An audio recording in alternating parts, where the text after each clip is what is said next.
Hello and welcome again to the Writer Review. This is Eric Carrot Writer, and this week we're going to be taking a look back at the 2015 action crime film Furious 7. Now, Furious 7 runs for 2 hours and 17 minutes long. It is directed by James Wan. It is produced by Neil Moritz, Vin Diesel, and Mike Futural. The script was written by Chris Morgan. It is based on the characters by Gary Scott Thompson. Okay, the score was done by Brian Tyler. The cinematography by Stephen F. Winden and Mark Spicer. The editing was done by Christian Wagner.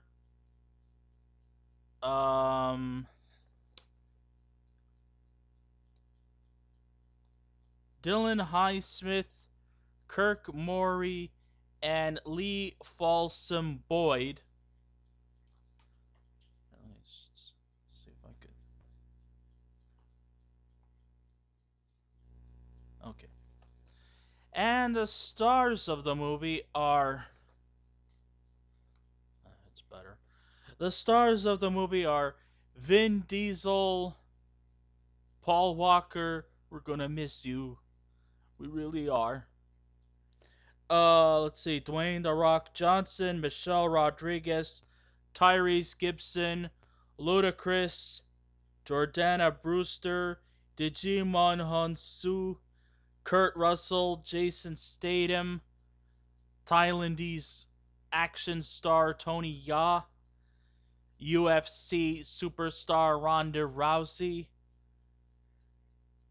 Let's see, who else did I say?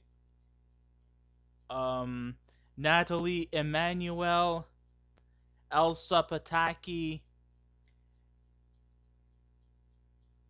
Ali Faizal. But the real scene stealer in this movie has got to go with British action star Jason Statham. If you haven't seen any of the Transporter movies, where have you been? You are not a friend of mine. No, I'm just joking. But you just have to see the Transporter movies in order to understand just how dynamic of an action star Jason Statham is. So, since its fruition in 2001, the Furious movies had been a high octane franchise that churns out exciting adrenaline pumping action mixed with colorful characters and intense storylines, not to mention the cool cars, the hot chicks, and those high speed races. There is never a dull moment in these movies.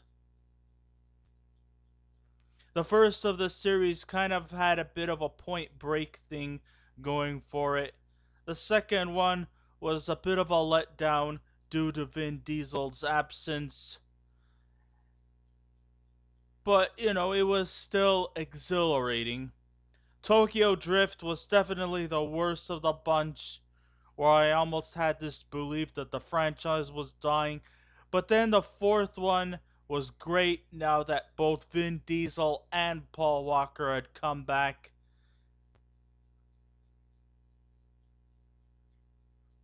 And came into the idea of adding fast cars action with espionage, James Bond themed stories. And since then, it has never looked back. The series from 4 to 6 definitely had shifted gears towards the action films. Very reminiscent to the popular movie franchises back in the 80s and 90s. And each film was played solely from the heart, which is always a good thing. Is it going to win Oscars? Well, I can't say no, but it's not really intended to be Oscar winning. I mean, it's not going to win for like acting or stuff like that. But then again, who gives a fuck? This movie is not Shakespeare. You're not here to see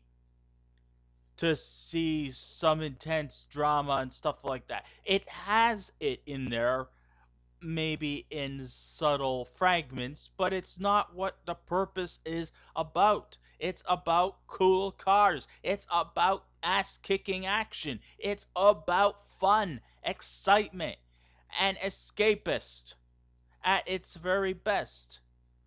It takes us away from our troubled lives and it brings that level of escapist for us. And I'm glad that this movie actually goes on for 2 hours and 17 minutes long. Because at least those are 2 hours and 17 minutes of troubled free life. Not to say that my life is like troubling in any way, shape, or form, but it's just a good time. Sit down, have some popcorn, have some soda, and just enjoy the ride. Because that's what the purpose of the movies were. Even the third one, which was a complete stinker, it still was never a boring moment. Maybe I didn't raise the bar like the other ones. Well, the second one, too, I probably only gave that a 7 out of 10. But this one here, you know, it's still a really good thing. Furious 7 follows that brand like the fourth, fifth, and sixth of the series. Only this time, instead of jumping for joy and excitement, I was also had tears running down my eyes. Tears of joy and also tears of sadness. Because in the Fast and the Furious franchise, we lost one of our main principal stars who was one of the more prominent members of the Fast and the Furious community. And at this time, we also like to give our condolences to Paul Walker. Yes, I know it's been almost 4 years since his death, but this movie was truly an honor and a dedication to the late Paul Walker, who was the backbone of this series, and yes, he will be sadly missed. So, my salute to you, Mr. Walker. The franchise might continue without you, but you will always still be in our hearts. So, at this time being, I'm going to give, in the memory of Paul Walker, a 10-second vow of silence.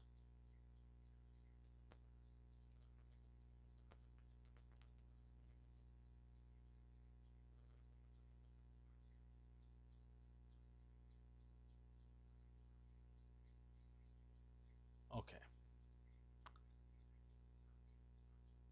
Uh, to be frank, I was a little hesitant of seeing Furious 7.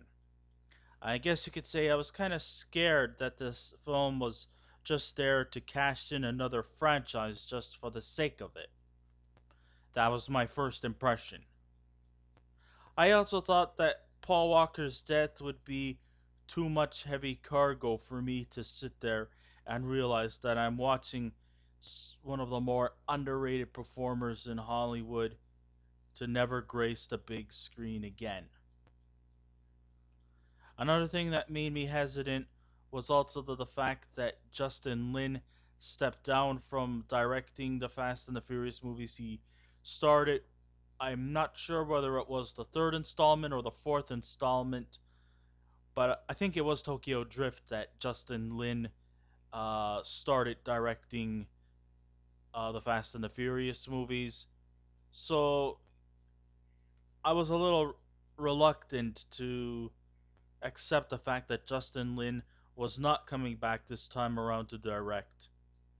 And though James Wan, who was his replacement, was great in his directing debut in the franchise, I mean, he did, a lot of horror movies today, like The Conjuring and a few other movies in that genre.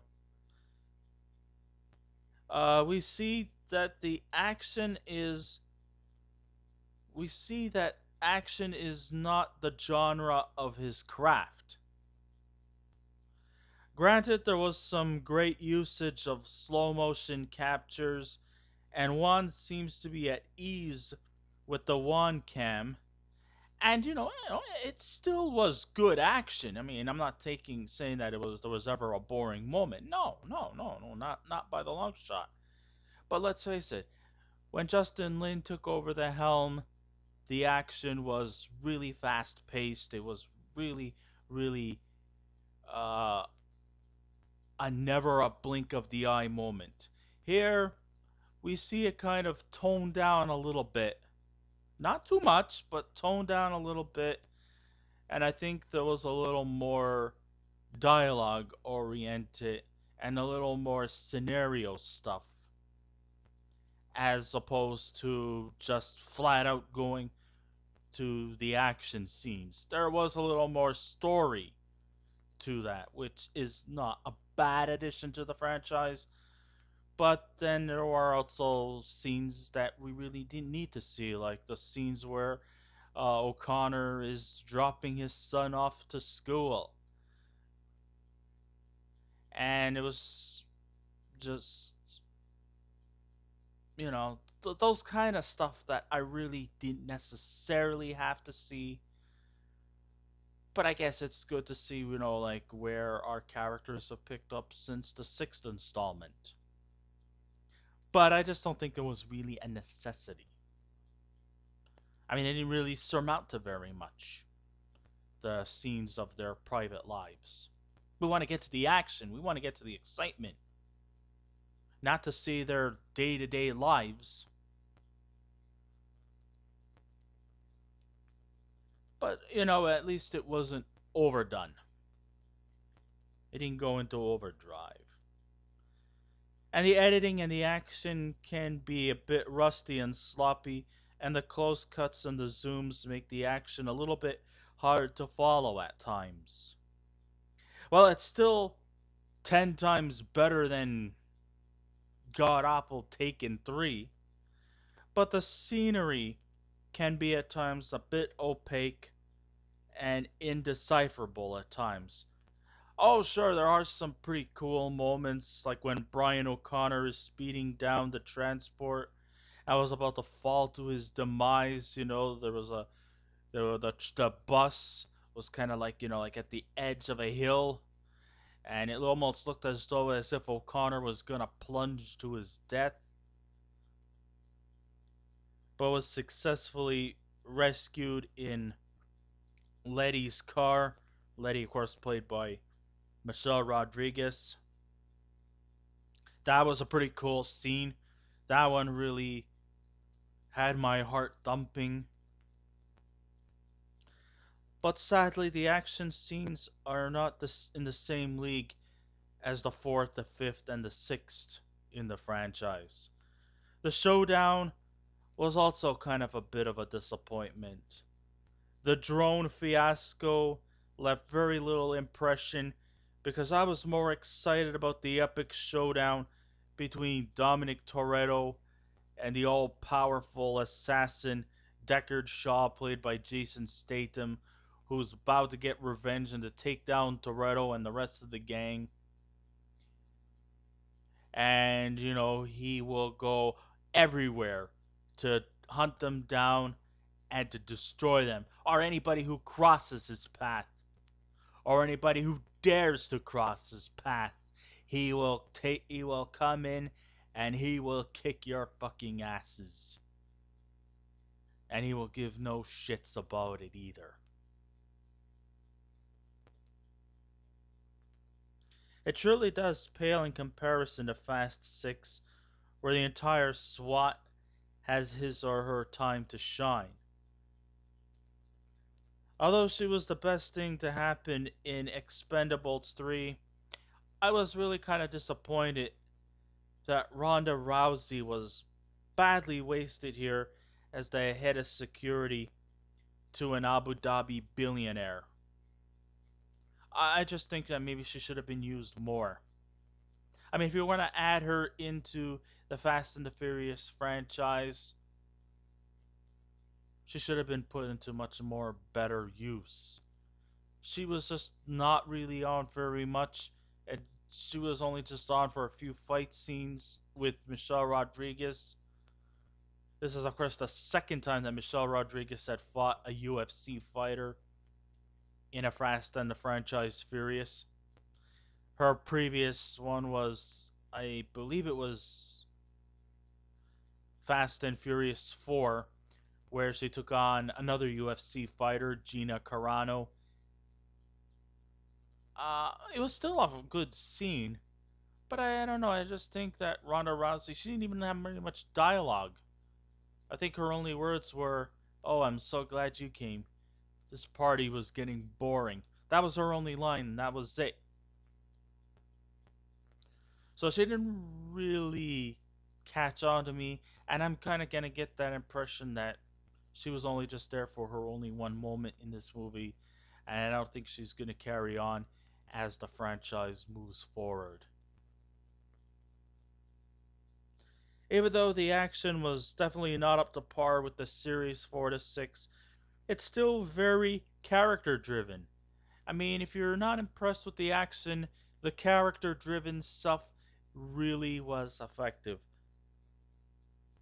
It was great to see Walker and Diesel go at it one more time for one last ride. Oh my goodness, I'm going to get to that later. Oh man. Dwayne Johnson as Luke Hobbs shows why he's a valuable asset to the franchise. Michelle Rodriguez definitely shows that she's one of the toughest action film stars out there, and it's just a pleasure watching her kick butt like she does in so many movies. She is just pure dynamite in the franchise, and there's never a dull moment when she's on. Jason Statham is by far one of the best villains in the franchise, in hopes that he plays more villainy roles in the future. He does come back for the Fate and the Furious, which one of these days I'll be probably more than happy to do a review on that one. And let's just face it, and unlike a lot of the other villain characters in the franchises, Jason Statham's character doesn't die. And even though I may have been a bit down on the action, it's like I said, it's still fun to watch with all of its over the top imagination. The pacing is still executed briskly to bring some action and character development. It's very entertaining, and it's a nice swan song for Paul Walker. Oh man. Oh god. How am I going to explain these next few last scenario, the last scene in the movie, without trying to go to tears? I'm gonna try and hold my composure. But man, oh man, oh man, those last 5 minutes was really hard to swallow. So once all the action is done, we see the whole Dominic Toretto's gang is there as they watch, O'Connor and his wife Mia. They're on the beach. They're playing in the sand and the water with their son, and the whole gang is there looking on, and everybody is just having a little good time at the beach. And then all of a sudden, an idea comes to Dominic's head. Toretto gets into one of his cars and just drives off. And then all of a sudden, coming up to the parking space, coming up like in front of him, is O'Connor. And once again, O'Connor and Toretto decide to go for another round, another race. But instead of like staying together on one side, you end up seeing a fork on the road with Toretto going in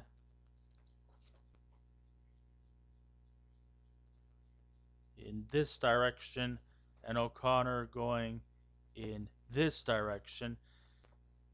And then you have this heartfelt song at the end, and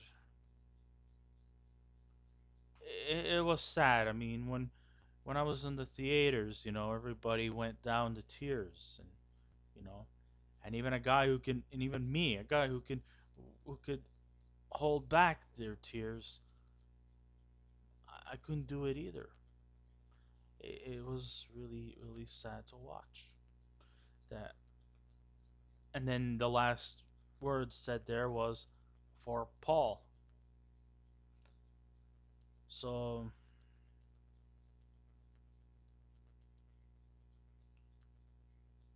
yeah,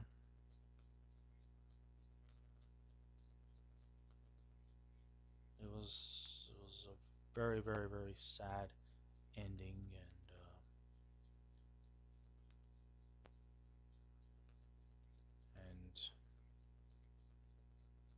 every time I now watch a Fast and the Furious movie, or if I see a continuation of the series, it's gonna be a little hard to sit through.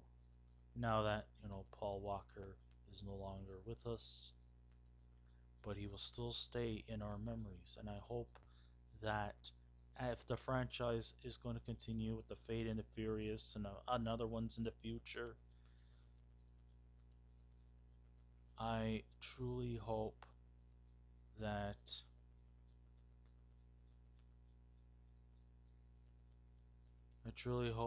Paul Walker's memory will still be with them.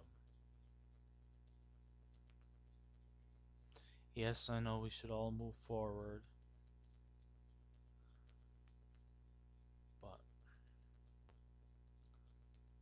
but it was Paul Walker who carried the torch throughout the series, and he will always be in our hearts forever.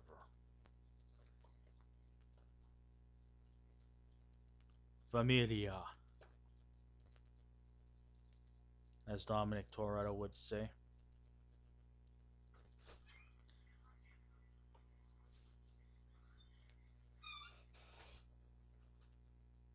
The last 5 minutes of the movie were very emotional and was handled in a very crisp, tender moment, and the epilogue to O'Connor was definitely fulfilling and very well executed. And yes, even though there are more sequels to come, there's part of me that wished the film would end the franchise because the ending to this movie was just so perfectly done. So after the credits roll, I really left the theater satisfied, given that I was entertained, engaged, and definitely filled with both tears and sadness as O'Connor drives his fast car into the heavens above. So, with that said and done, this was truly an enjoyable movie. It's not at the same level as the series 4 to 6, but it was still a good watch. And, congratulations to Justin Wan for putting out a great movie. It was well directed. Uh, I hope the actions for the next movies to come are going to continue this trend. Maybe a little bit more improvement. But it didn't deter me, and I still remain entertained. And for that, I give Furious 7 out of a scale of 10. I give it an 8. Paul Walker, we miss you.